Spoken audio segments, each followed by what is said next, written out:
नमस्कार, मैं हूं विजयश्री और आप देख रहे हैं यूबी न्यूज। आज की रिपोर्ट में हम बात करेंगे भारत और बांग्लादेश के बीच बढ़ते तनाव की, जिसका असर अब सीधे आम लोगों पर पड़ता दिखाई दे रहा है। दोनों देशों के रिश्तों में आई खटास अब कागजी औपचारिकताओं से आगे निकलकर जमीनी स्तर पर महसूस की जा रही है। इसकी सबसे बड़ी मिसाल है नई दिल्ली में स्थित बांग्लादेश हाई कमीशन द्वारा अपने सभी वीजा और कॉन्सुलर सेवाओं को अस्थायी रूप से बंद किया जाना। इस फैसले के बाद भारत आने जाने वाले बांग्लादेशी नागरिकों के साथ साथ भारतीय नागरिकों को भी परेशानी का सामना करना पड़ रहा है। फिलहाल ये स्पष्ट नहीं किया गया है कि यह रोक कितने समय तक जारी रहेगी। दरअसल भारत और बांग्लादेश के बीच यह तनाव अचानक नहीं बढ़ा है, बल्कि इसके पीछे बीते कुछ समय से चल रही घटनाएं हैं। बांग्लादेश के छात्र नेता शरीफ उस्मान हादी की जान जाने के बाद हालात तेजी से बदले। हादी बांग्लादेश की राजनीति में एक जाना पहचाना नाम थे और उन्होंने उस आंदोलन में अहम भूमिका निभाई थी जिसके बाद शेख हसीना को सत्ता छोड़नी पड़ी थी। उनकी जान जाने के बाद बांग्लादेश में गुस्सा फूट पड़ा और चटगांव सहित कई शहरों में बड़े पैमाने पर विरोध प्रदर्शन शुरू हो गए। इन प्रदर्शनों ने जल्द ही हिंसक रूप ले लिया। जगह जगह तोड़फोड़ हुई और भारत के खिलाफ नारेबाजी भी देखने को मिली। हालात इतने बिगड़ गए कि भारत को सुरक्षा कारणों से चटगांव स्थित इंडियन वीजा एप्लीकेशन सेंटर को बंद करना पड़ा। भारत सरकार का कहना है कि यह फैसला पूरी तरह से एहतियात के तौर पर लिया गया ताकि वहां मौजूद भारतीय कर्मचारियों और नागरिकों की सुरक्षा सुनिश्चित की जा सके। चटगांव में हालात उस वक्त और गंभीर हो गए जब प्रदर्शनकारियों की भीड़ भारतीय असिस्टेंट हाई कमिश्नर के आवास के पास तक पहुंच गई और वहां पत्थरबाजी की घटनाएं सामने आई। इसके अलावा ढाका, खुलना और राजशाही जैसे शहरों में भी भारतीय संस्थाओं के बाहर विरोध प्रदर्शन किए गए। इन घटनाओं के बाद भारत ने बांग्लादेश प्रशासन से साफ शब्दों में कहा कि भारतीय राजनयिक मिशनों की सुरक्षा सुनिश्चित की जाए।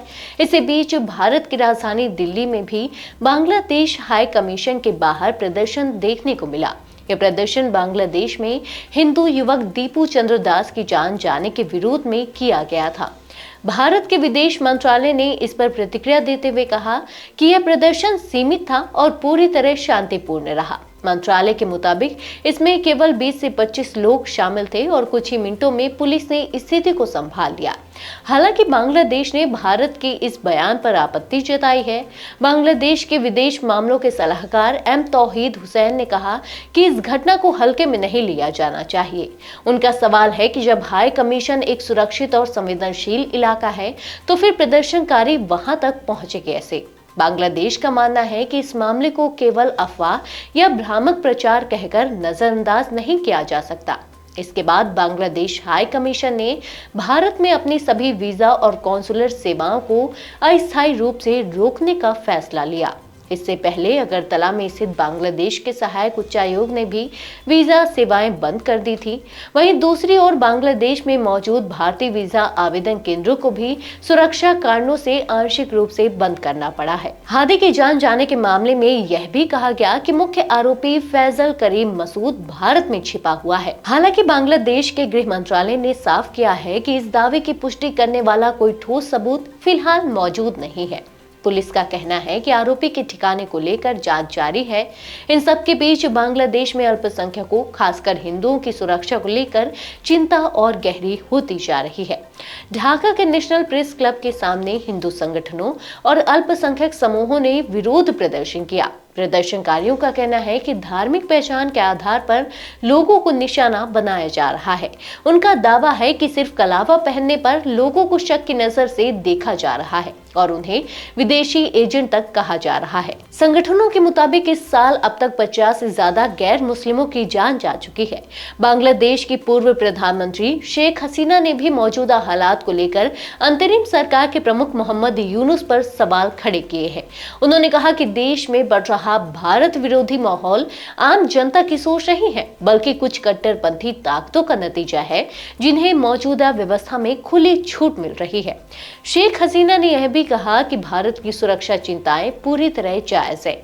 इस पूरे घटनाक्रम पर अंतरराष्ट्रीय स्तर पर भी नजर रखी जा रही है। रूस के राजदूत ने दोनों देशों से अपील की है कि वे संयम बरतें और बातचीत के जरिए हालात को संभालें। ताकि क्षेत्र में अस्थिरता ना फैले और आने वाले चुनावों से पहले माहौल शांत बना रहे।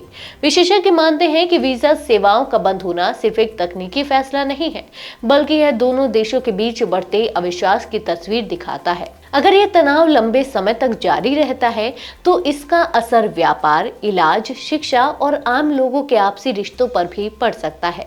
फिलहाल भारत और बांग्लादेश के रिश्ते एक संवेदनशील मोड़ पर खड़े हैं। अब सबकी नजर इस बात पर है कि आने वाले दिनों में कूटनीतिक बातचीत के जरिए हालात संभलते हैं या फिर यह दूरी और बढ़ती है। आज के लिए बस इतना ही।